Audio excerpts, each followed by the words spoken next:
Let's welcome Santosh Aditya Prabhuji loud. Hari Bol! Hari Bol! Hari Bol! Hare Krishna.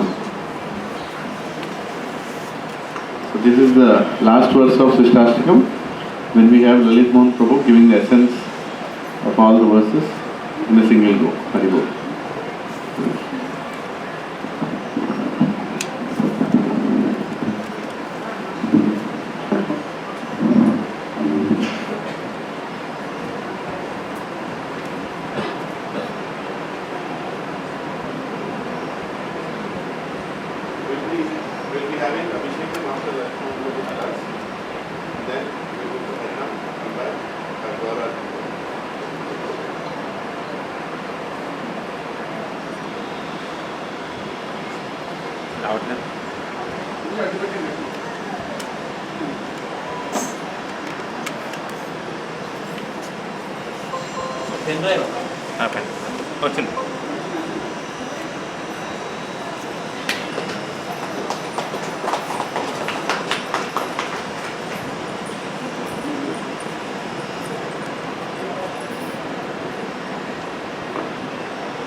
So, this is the last verse of Siksastakam prayer.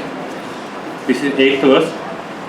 Before proceeding into the session, I would like to thank Lilananda Prabhu and Annu Mataji for giving me an opportunity to speak something about the Siksastakam verse on this Gaura Purnima day. I would also humbly thank all the devotees, all the senior devotees, all the devotees over here who humbly trying to listen something about Siksastakam patiently for the last 2.5 hours. I would especially thank Mahesh Prabhuji for serving the devotees by filling up with the enthusiasm in the devotees. So also that he has summarized all the 6 verses in the one go and spoke about 7th verse in the love of separation. In the 8th verse, we will see about the love in the unity. So first we spoke about love. So one is love in separation and other is love in union. So the highest form of bhav, this is called Mahabhav, is love in union. So we'll recite this last verse.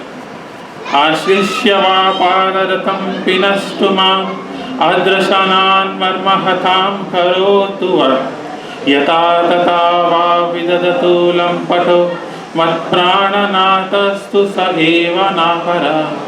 I know no one but Krishna as my Lord, and he shall remain so even if he handles me roughly by his embrace or makes me broken-hearted by not being present before me.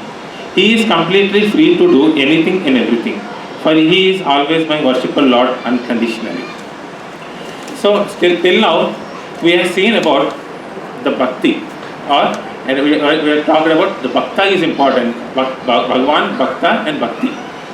To understand about Bhagavan, Supreme Personality of Godhead, as Giriraj Prabhu said, we have only 3 scriptures: Bhagavad Gita, Bhagavatam, and Chaitanya Charitamrita. To understand Bhagavan, we had Bhagavad Gita, which is 700 verses. But to understand a devotee, we need to take shelter of Bhagavad, which is around 18,000 verses. But to become a devotee, to understand what actually his mode is, Chaitanya Mahaprabhu has given this Chaitanya Charitamrita. So what is the actual mode of a devotee? We have seen that the devotee works like this. It is external, sometimes we see as external appearances. But what is internal happening inside a devotee? So first of all, identifying a devotee in this material world is itself a very big task. And getting into the mode of a devotee, understanding a mode of a devotee is even a bigger task.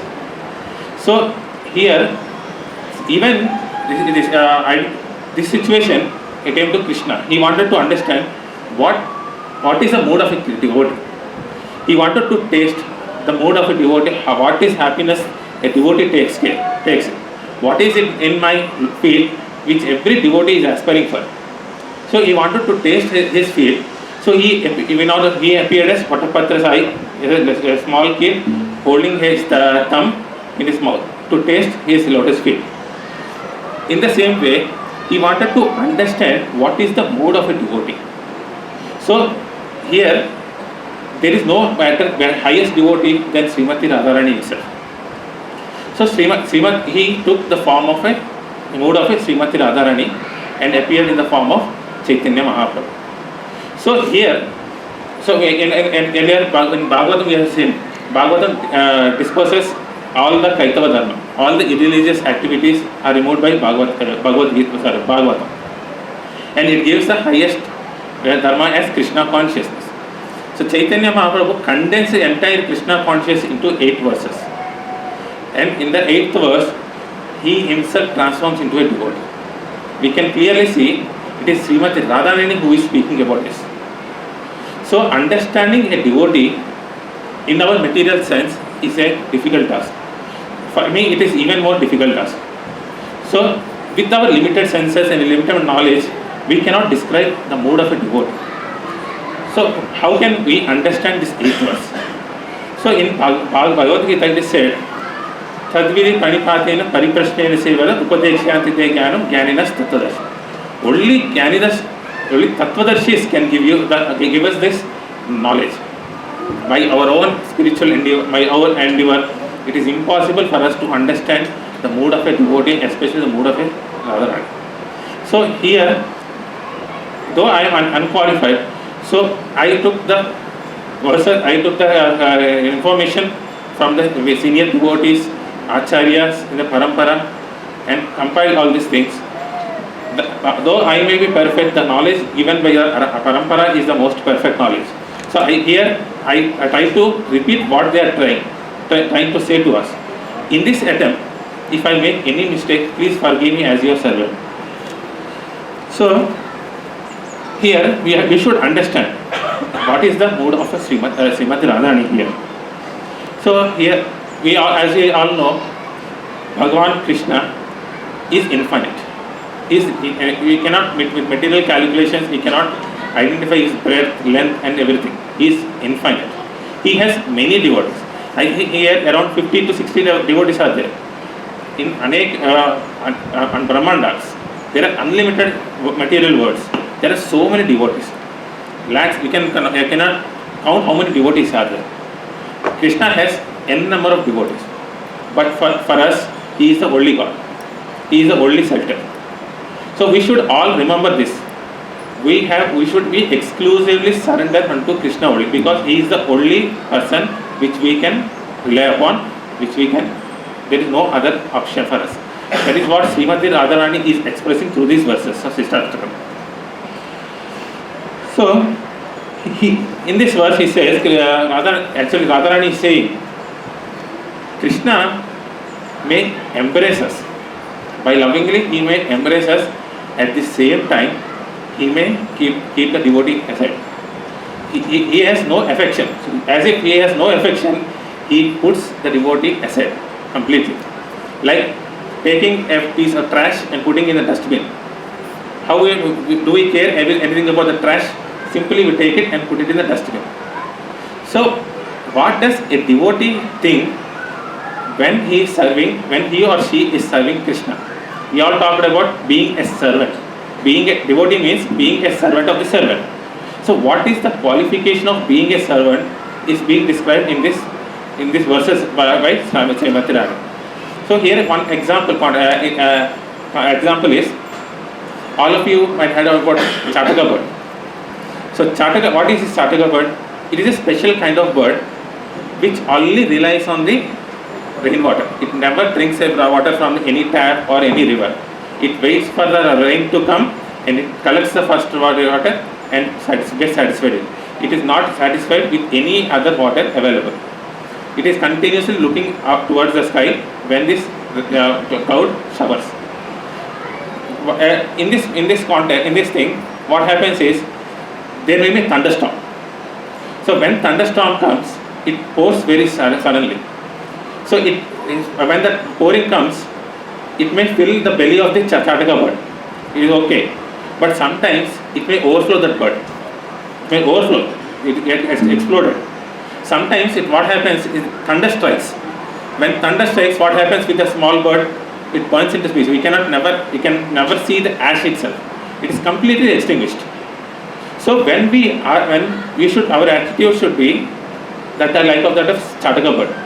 We should always look for the mercy of the Sri Krishna.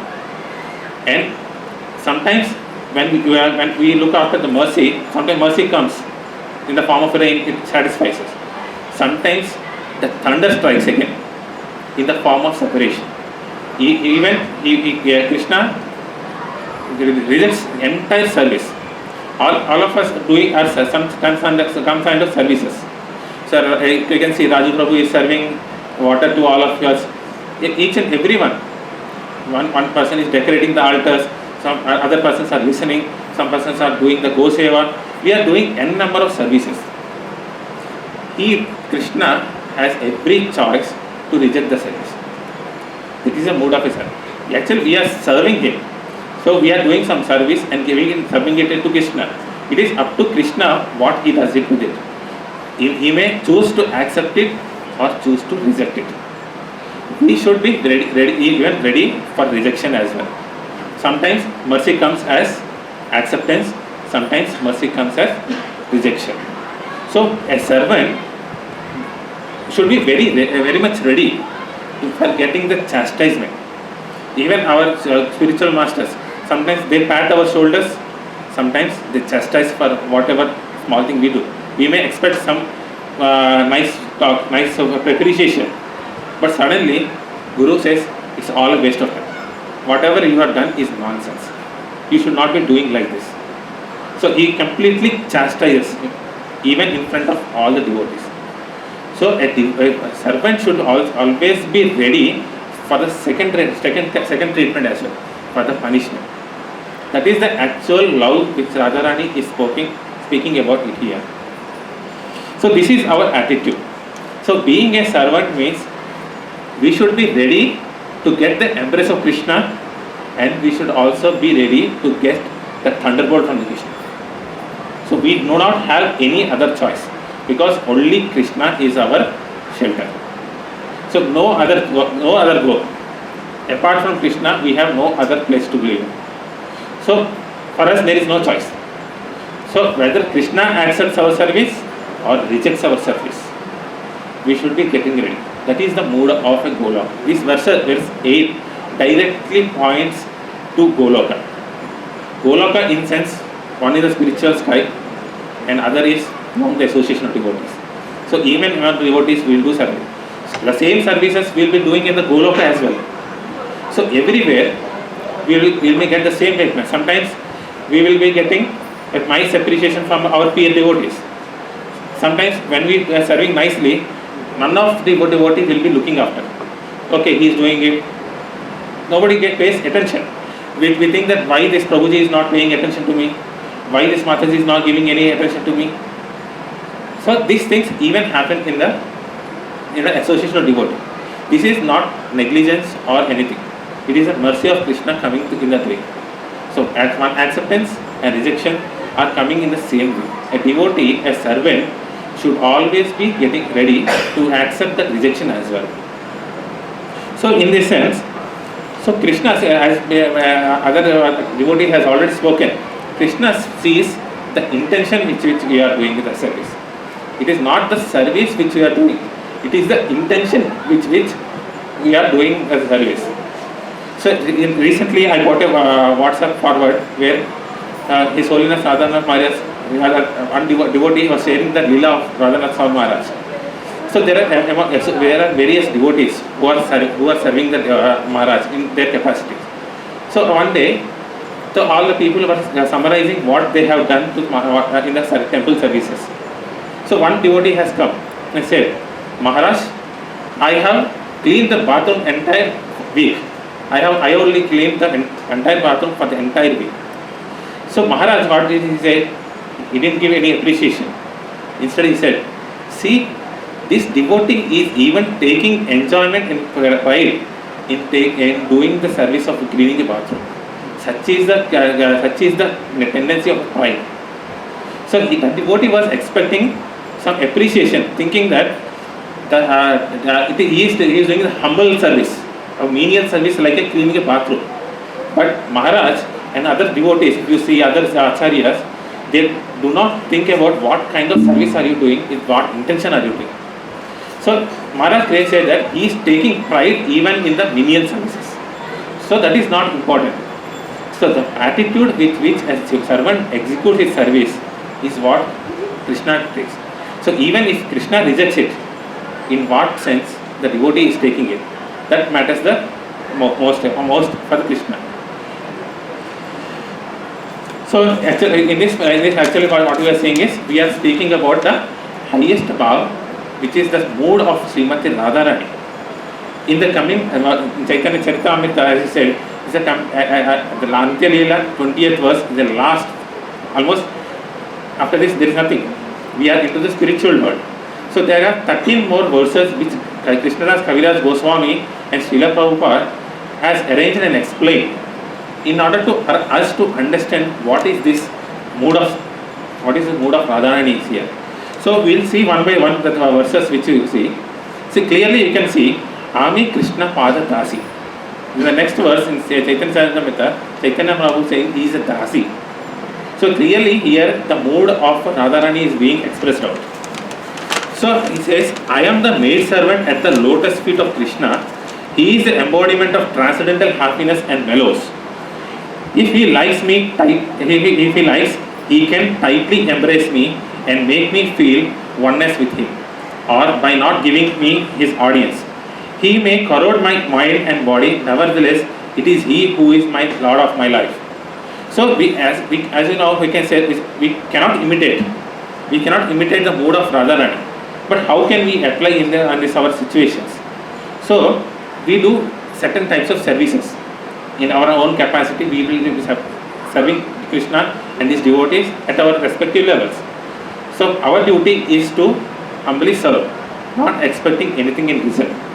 Whether Krishna likes it, Krishna takes it, and whatever Krishna wants to do with it, he may even tear the service right before our eyes. So we should be ready to accept that. Then only we can be called as a servant.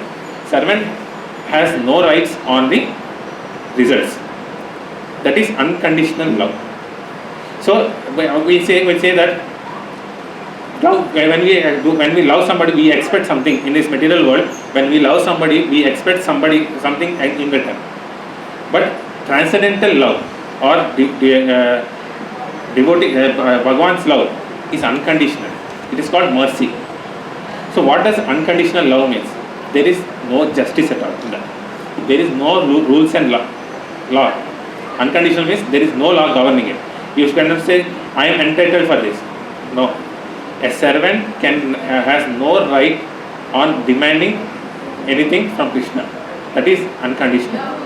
We have the right to serve, but we cannot expect Krishna to reciprocate with us in the form of love. There is divine love is beyond all the laws. There is unconditional. There is no justice in that.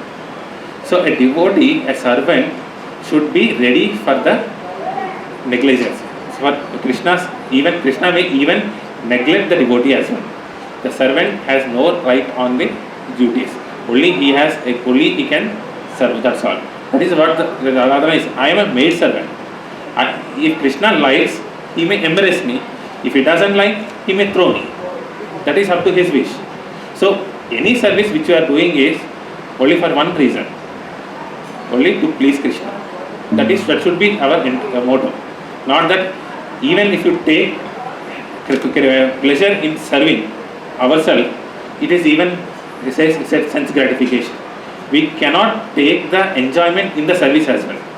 Only reason why we are serving is for the pleasure of Krishna, nothing else. So for here, the highest mode of the devotee, highest mode of that love is being expressed here by Radharani. So Krishna may take happiness by embracing the devotee, or he may take happiness by rejecting the devotee. For devotee, only happiness of Krishna is important, not his personal interest. So that is what Radharani is saying. For he is unconditional. He is the Lord of my life. There is nobody else. I am sticking to him. So the same verse in the 49 also says, my dear friend, just hear to the decision of my mind. Krishna is the Lord of my life in all conditions. Whether he shows me affection or kills me by giving me unhappiness. Whatever our state may be, whether we are in distress state or we are in a happiness state, whatever state a devotee is in, he is completely surrendered to Krishna only. So because I am unhappy here, I will go to this devata or there and run here and there. A devotee doesn't do that. If he gets happiness, he goes to Krishna. When he is in distress, he goes to Krishna. Because there is no other option for him. He is completely surrendered to Krishna only. So further, even for Krishna's happiness, devotee very happily accepts the punishment. Even the punishment of separation for lifetimes. So even the Chaitanya Mahaprabhu says, birth after birth. Sometimes we can correlate with this also. So when Krishna wants us to be repeated in the birth of life after life, the devotee is ready even for that. The Maya or material world is tough, but even the devotee is ready to go for hell for the sake of pleasure of Krishna. So in the text 50, he says, sometimes Krishna gives up the company of other gopis and becomes controlled mind and body. Thus he manifests my good fortune and gives others distress by performing his loving affairs with me. And in continuation with that, or since after all he is very cunning, obstinate, debauchee with a propensity to cheat, he takes to the company of other women. He then indulges in loving affairs with them in front of me to give distress to my mind. Nevertheless, he is still Lord of my life. Suppose if Krishna is hugging us, how blissful will we? We are experiencing the same place when a devotee is hugging. When a devotee compassionately hugs, we express the same love of Krishna through the devotee. So when the Krishna is coming closer to us, when we are getting closer to Krishna and his devotees, naturally we will be very happy. That is a very happiness side. So there is no question about that. But a devotee is ready even if Krishna rejects him. Ultimately, we try to cheat Krishna. Why we are in this material world? We are trying to lord the material nature by cheating Krishna.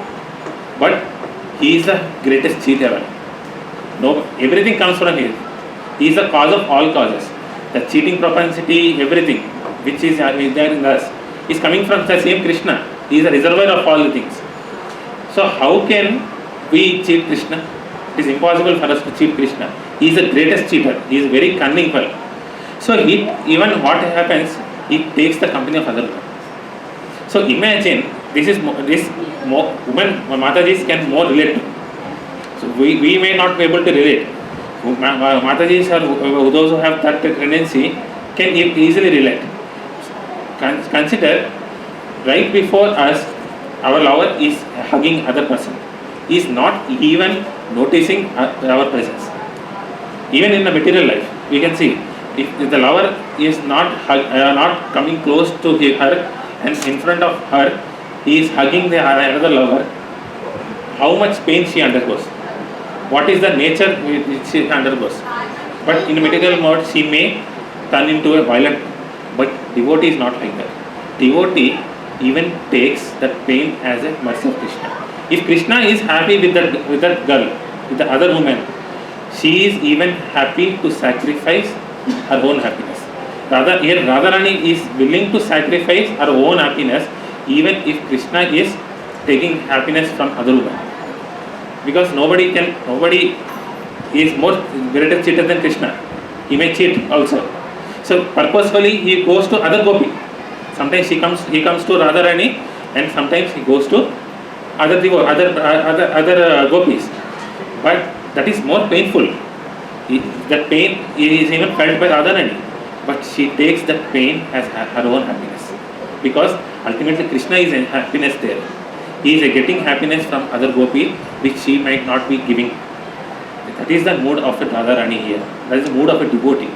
So if you see a devotee, so devotees are always happy if other devotees are excelling.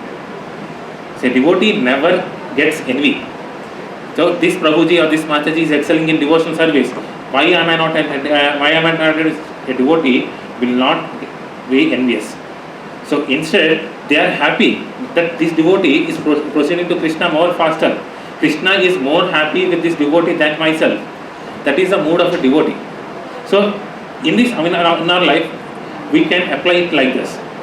One should not be envious of the other success of devotee. Instead, we should be very happy that Krishna is taking pleasure from the devotee. He may not accept my service. He may reject my service. He may not look out for money. When he is taking pleasure from other devotee, let us be happy with that. That is the mood of Radharani. That is how a servant should be. So in text 52 says, I do not mind my personal distress. I only wish for the happiness of Krishna, for his happiness is the goal of my life. However, if he feels great happiness in giving me distress, that distress is the best of my happiness. So if Krishna is getting happiness by giving distress to us, we should be very happy, because Krishna is happy. So here there is everyone of us know the story about Gopis, the test of Narada. So Krishna having the headache. So Krishna has a headache. Narada goes to Narada and asks, give me your dust. If I apply it on my head, my headache will go. But Narada is afraid of going to hell. So Krishna advises Narada to approach Gopis and ask dust from the lotus feet. So immediately when Narada approaches and explains about this conversation with Krishna, immediately Gopis jumped into the mud and took the dust from it and gave it to Narada. Go Narada and apply it on the Krishna.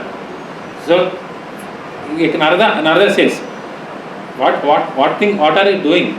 You are putting your dust on Bhagavan Krishna. His dust should be on our head, not our dust. For this sinful act, you will be going into hell. You don't know how many lifetimes it happens. You are going to the hell. But Gopis never considered that as a problem. They are ready. Even for a moment's happiness for Krishna, they are willing to suffer eternally. That is the mood of the devotees, Gopis. So if Krishna is getting happiness, if giving me distress, then it's actually a blessing in disguise. Ultimately, we are all doing a service only for the pleasure of Krishna. That is the goal, one main goal of our service. We should, whenever we think that I am happy here, even in the service, of course, in the material world outside, everybody is looking, I should be the happy person. Sometimes this mentality comes in the devotional circle as well. So by doing the service, by doing so and so service, I should be happy. Maybe in a mood of in the earlier stages of bhakti, this tendency comes in. So till the time when we think that I am happy even in the performing the service, we will be staying outside the Vrindavan, outside Goloka. We do not have any access for Vrindavan. Vrindavan means association of devotees and spiritual skies. So whenever we think that by our act Krishna is being happy, then whether we are in Vrindavan or in hell, that doesn't matter. Ultimately it is Krishna's happiness. So here text 53 says, if Krishna, attracted by beauty of some other woman, wants to enjoy with her but is unhappy because he cannot get her, I fall down at her feet, catch her hand and bring her to Krishna to engage her for happiness. So think about a woman. So rejecting that woman is a difficult task. So bearing the separation, which Vaisnav Prabhuji explained, the separation is very much intolerable. So to what extent the Radharani is going, what extent the devotee is going, she sacrifices her happiness. So even if I am distressed by separation, if Krishna is happy with that woman, and that woman is not coming towards Krishna, I will fall at her feet. She is going to that extent. She is begging to that woman, please come and make Krishna happy. She is going to such an extent. So such is the devotional nature. That is the servitude attitude of a servant. So for happiness, she is going to the highest extent possible.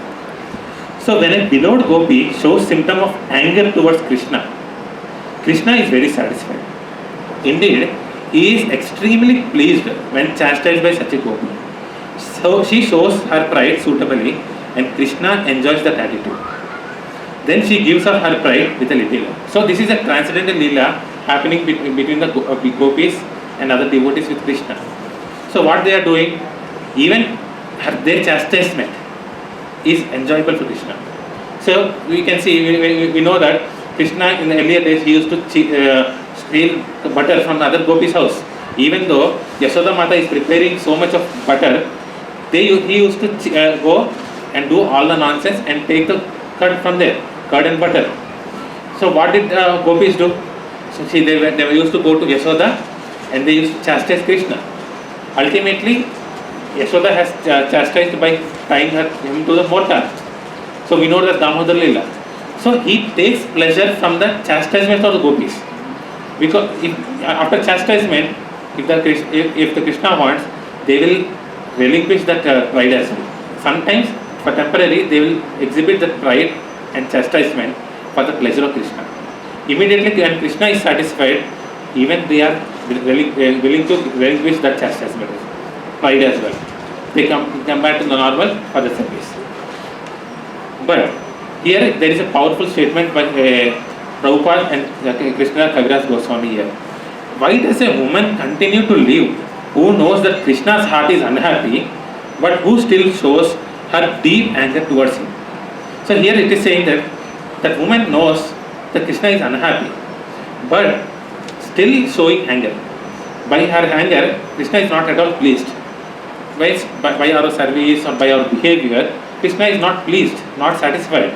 We know that Krishna is not satisfied, but still we are doing that same thing. But still the gopi is doing the same thing, or still the devotee is doing the same, repeating the same offense again and again. So what is Radharani saying here? She is interested in her own happiness. So my pleasure, my happiness, I am the center. Krishna is not in the center. If Krishna is not in the center, only my ego will be in the center. I will be in the center. So if Krishna is not in the center, only my happiness is in my priority. I condemn such a woman. She says, I will reject that woman. I will never allow that woman to enter. So here the woman means the soul, the jiva. So Prakriti, you can see Prakriti as a woman. We are also a woman. So not in general gender woman. It is about the soul which Radharani is addressing here as woman. So when that woman, how she is condemning to struck on the head by thunderbolt. Let that soul die. She is so angry, knowing that even after knowing that Krishna is unhappy, that woman or that jiva is repeating the same offense again and again for their own pleasure. So she can never accept such a jiva to enter. She rejects it. So we are all seeking the shelter of Radharani. We cannot directly approach Krishna, as we all seen in all the 7 verses. We have to go towards mother only. Say mother is not, if we dismean or if we do not hear about father, if we are discouraging our father or we are not listening to her father's words, will mother accept even? She may tolerate to some extent, but that there is a tolerance limit as well. But if the child is continuously being naughty towards his father, even mother relinquishes the child. So she goes to such an extent. If the jiva is not willing to accept, to rectify his own mistakes, because Krishna is not being happy here, even Radharani will not recommend. So if we are sincerely trying to satisfy Krishna, we are imperfect, but somehow or the other we are trying to serve Krishna and his devotee. If Radharani is not happier, we cannot access any mercy. Forget about Krishna. To go Krishna, we have to approach Radharani. If Radharani is not satisfied and says that Jiva should be struck by thunderbolt, what is the condition of Jiva? There is no question of returning back to Godhead. So, our motto should be, somehow or the other, please Krishna, by our endeavor. So, we need to see that Krishna is not unhappy. Krishna is most unhappiest when we offend a Vaishnava. He said Vaishnava aparad is most unhappy, most thing which one should avoid. So, by conscious, one should be aware that we should avoid Vaishnava aparad. With that, Krishna is never happy. Krishna may give some concession in other, because you are struggling in the material world, there is concession. But there is no concession for Vaishnava aparad. Radharani will not also never recommend the Jiva to Krishna. We are eternally serving all this Maya, everything. So in the 56th verse, if a gopi is envious of me, satisfies Krishna, and Krishna desires her, I shall not hesitate to go to her house and become her maidservant. This is even most. So first of all, ignoring is toughest thing. Ignoring in love is very difficult to handle. Right before our eyes, going, serving, hugging other gopis is second level of pain. Going to that devotee for her happiness is third level of pain she is taking. And the highest pain she is taking is that the woman is envious of Radharani. Even if the woman is unhappy, is envious of Radharani, she is willing to go and serve him or her, so that Krishna is happy. So if Radharani, if we are envious of Radharani and trying to please somehow the devotees, everything, even Radharani gives mercy on us, on devotees. So she is willing to sacrifice to the second extent. See, working with those people who are envious of us, it is not easy thing. Even Radhanath Maharaj in one of the lectures he said, earlier he was given a service with him, he did not like. The person who is serving with Radhanath Maharaj, they were not so tightly mixing with each other. They are envious of each other. But he was given a service to work with him. Slowly what happened, that because of the service, they became thick friends. So if Maharaj would have rejected him, maybe what is the state of us right now? So he worked with them. So sometimes what happens is we are given an opportunity where we have to serve with a person whom we do not like at all. That person is so negligent or somehow or the other. I do not like that person. But we are given a chance to work with them only. Even in that situation, we should be willing to serve, because it is not our happiness, it is only for the Krishna. So if Radharani, if we are envious of Radharani, if other woman is envious of Radharani, even Radharani will go and fall on that feet and recommend for Krishna. So that is the pain Radharani is taking here. Here another example, Krishna Kaviraj Goswami gives a example of a wife of a Brahmana. So the wife of a Brahmana suffering from leprosy manifested herself as the topmost of all chaste women by serving a prostitute to satisfy her husband. She thus stopped the movement of the sun, brought her dead husband back to life, and satisfied the three principal demigods, Brahma, Vishnu and Maheshwara. Here Krishna Kaviraj Goswami is giving example of a wife of a leprosy Brahmana. The husband is suffering from leprosy, but the husband wanted to enjoy with the prostitute. So he was longing for the association with prostitute. So this wife, what she did do, she went to the prostitute, she begged there. So she said, please come and unite with my husband. Only my husband's happiness is most important. So we have to understand the mood of the wife there. So she was willing to satisfy her husband, though the husband is suffering from leprosy. So she went to the prostitute and begged there. So in that return, what happened? the Purana, Markandeya Purana, everything, Puranas, another two Puranas say. So when they are returning back, this leper Brahmana touched a Rishi. So the Rishi immediately got agitated. So he thought it is an offense. So he cursed that Brahmana. So by the morning, you are going to die. This curse is going to happen. So by her potency, by the chastity of the wife, she showed chastity to Brahmana. She was serving her husband, even he is having leprosy. So she got the immense potency to stop the sun as well. She was given a potency that she could stop the sun for lifetime. She has that potency. But what happened? Brahma, Vishnu, Maheshwara and Maheshwara appeared there and given a boon to that. After this life, you will be going back to life. So going back to God.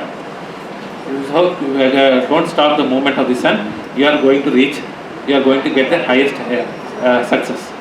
So why Krishnadas Goswami is giving here?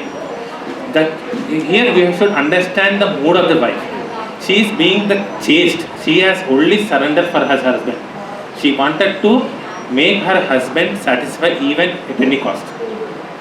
She has gone to that extent of going to the prostitute for the happiness of husband. Ultimately, she got the highest success. So if we are chaste towards Krishna like that wife, if we are chaste towards Krishna, for the satisfaction of Krishna, we are ready to do anything. We are ready to sacrifice everything. The ultimate success will be to the devotee. We will be going back to the Godhead. So that is the ultimate success of a devotee. So we should be chaste like this wife of a leprosy Brahmana. So that's why Krishnadas Kaviraj Goswami is quoting a life of this Brahmana. So Krishna is my life and soul. Krishna is the treasure of my life. Indeed, Krishna is very my life. I therefore keep him always in my heart and try to please him by rendering service. That is my constant meditation. So any devotee's meditation, whatever service we are trying to do, whether it is a small menial service to maybe big projects. So whatever service which we are doing, it should be, our constant meditation should be to please Krishna. Not to enjoy, not find my pleasure, only for the pleasure of Krishna. That is the mode of Radharani here. So my happiness is in the service of Krishna. So devotee's happiness is in the happiness of Krishna only. And Krishna's happiness is in the union with me. So Krishna happiness is in union. In sometimes to increase that happiness, he will sometimes give separation. So in the mode when he separates, the jiva gopis gets even more tasted. So even more longing. So when they come back again, they feel the more happiness. There are many verses in Srimad Bhagavatam which says, what is the reason? Gopis ask, what is the reason why you are doing separation from me? Why separation? So there is a conclusion statement that if Krishna is happier in separation, even gopis are willing to be separated eternally. That their only life is in the happiness of Krishna. So service to my lover is the home of happiness and is more sweet than direct union with him. The goddess of fortune is evidence of this, for although she constantly lives on the heart of Narayana. So you can clearly see, though Lakshmi Devi is in the heart of the Narayana, she wants to serve Narayana at the lotus feet. She wants to separate herself from the comfortable position of Narayana and goes away at the lotus feet. So even the goddess of fortune is ready to go in separation for the service. So service is the most important. So service for the pleasure of Krishna is the highest thing. She therefore considers herself as a maid servant and serves him constantly. That is the mood of a servant. These statements by Srimati Rani show the symptoms of pure love. So this is actually love. So loving, even though separated or union, it should be for the pleasure of Krishna. This is by Sri Chaitanya Mahaprabhu. In that ecstatic love, his mind was unsteady. Transformation of transcendental love, as we know, he was experiencing the pain in the mood of separation of Radharani, in the mood of union. he was undergoing this pain. But we may be baffled. So many people have said that spiritual journey is the happiest thing. We are going in a happy path. It's always blissful. But here you can see pain is being given. Even pain, we should accept it. We should be ready for pain as well. How should we think? But Krishnadas Kaviraj Goswami has concluded saying that don't be afraid. Outwardly we may feel a horrible pain of separation, but internally you will feel an unparalleled type of rasa, the most pleasing feeling. Though externally we are feeling distressed, internally we will feel the happiness. Internal happiness will be there. Externally we may be distressed, but that natural happiness comes from within. Externally we may transcendental distress is happening, so that will not affect the jiva. Internally the love gets increased and increased in multifold. Don't be worried about that pain. Externally there may be pangs of separation, but internally there is great satisfaction. So ultimately we have to don't forget, Srimad Bhagavatam says 1 to 23, everything, Varnashrama Dharma, chanting, services, everything is for Samsiddhir Haritosha. Whatever service we are doing here, only for the pleasure of Krishna. This is the ultimate goal of a devotee, ultimate mood of a servant. That is what Siksastakam 8th verse talks about. Praise ki jai. Srila Prabhupada ki jai. Vancha kalpataru Krishna Kripa Sindhu Bhyevacha Patitanam Pavanebhyo Vaishnavebhyo Namah. Hari.